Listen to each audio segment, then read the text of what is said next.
So welcome guys, thanks for checking out this video. I'm Jay from writesprite.co.uk and this is just a quick video and look into the update for your Retroid Pocket 2 to Android version 8.1. Now this does come with Android 6.0 and I did find it a bit sluggish, but to be honest the Retroid OS itself is pretty awesome and a lot of people are happy with that. But for me, I did want to try and get a bit more out of this system and see what this update is. You can actually access this through the actual Retroid website itself and download it from there, but for me I did check out a video and a guy called More Texer, and this actually explains you how to do it. So this is not a how to do it, but more what you actually get when it's all updated. So I do recommend checking out More Texer if you want to go ahead and do this yourself. So let's go into some features and what benefits you actually get with this update, and also the cons of this update. There are a fair few, but the good things about this is definitely more responsive and the boot is definitely a little bit quicker as well. So I was waiting about 20 seconds to actually get this booted up, which is what we all need and what we actually want to actually get into this system a lot quicker. And a fair few things that are different. You can actually customize some of these icons as well, which is pretty nice. The main system is a bit more responsive. Play Store is a lot more rapid, and you may actually find more compatibility with some certain apps. There are a fair few things you can actually tweak as well with the original 6.0 and also 8.1. For instance, now if I go into my actual system itself, you will see it is in 8.1, as you can see. And if you click, I think it's about phone, about 7 times you enter development mode, and then you can head over here and actually turn off some features that actually really utilize the software to just be a gaming device. But just make sure you know what you're doing before doing this. For me, I just want to enable USB debugging so I can actually plug this into the PC. I did find my PC was finding this console a lot better, and then the 6.0 version, it was struggling and I had to try and reboot or reconnect. But with the 8.1, it was my PC was picking this up a lot better. So you can actually disable some features. The ones I do recommend personally is just getting some of the animations away. So I just actually take off a load of the processing. So if I turn off the animation, that is on off, and transitions and animation duration. So it just makes it a bit more responsive and able to do things a bit quicker. And there are some other things as well that you can do this with the standard 6.0 and also this 8.1. If you go to Toolbox, you can clean your background processing. So that's just gets anything out of the way to utilize more RAM for this. You can also do your background processing. I just set it to no background. So if you've got any apps going, it just utilizes the RAM for just that one actual unit. You can also disable apps if you wanted to. So you can actually turn off some features. For instance, I just got rid of the calendar because I'm not going to use that. You can also turn off the clock.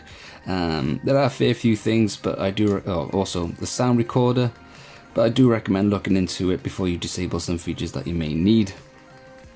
So I've just turned off a couple of things so that I still got more versatility with the actual operation system. So I just kept it as that. Another benefit is with Dig.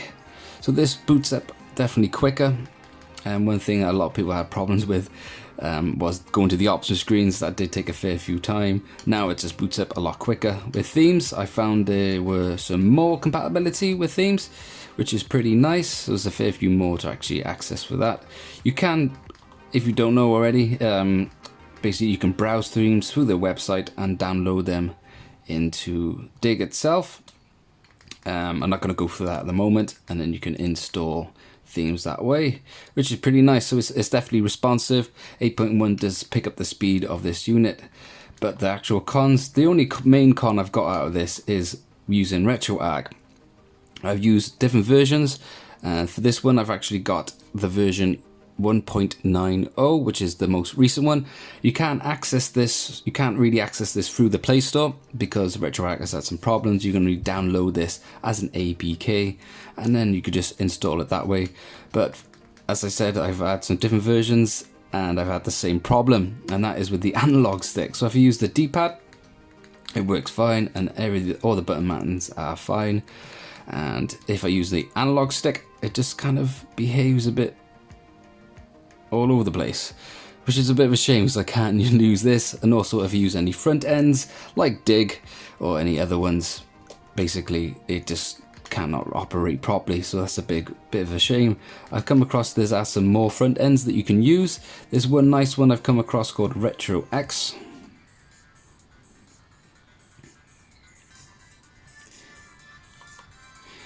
And as you can see, it does look pretty nice. It's got this pretty groovy music, and it has some nice information about games as well. But you have to choose, you can actually update and installs drivers for you.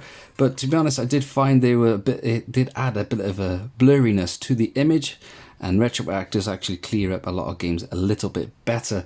So I don't really want to use this personally, but there are a fair few you can actually try it yourself.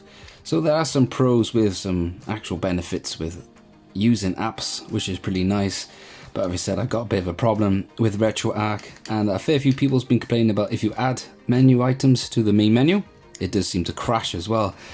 So I can't really recommend updating this to 8.1 at the moment. I do say stay with the 6.0, and hopefully they maybe get some updates to 6.0, or they may actually update the 8.1 version. I'm not really too clear on that. So if yourself has actually tried this 8.1 version and have had actually more luck with this, just let me know in the comment box below. But I do recommend just staying with the actual 6.0 at the moment, and hopefully we do get some updates.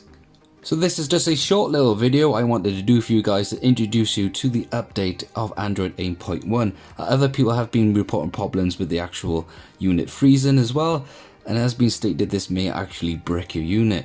So hopefully this video has helped you decide if you want to go ahead and update this yourself. But to me, I can't wait for any 6.0 or even some patches for this unit to really get more out of the system. So do hope you enjoyed this video. Thanks for watching. And if you want to like this video, hit that button. Want to support, click subscribe, leave your comments in the box below. And I'll catch you guys on the next video.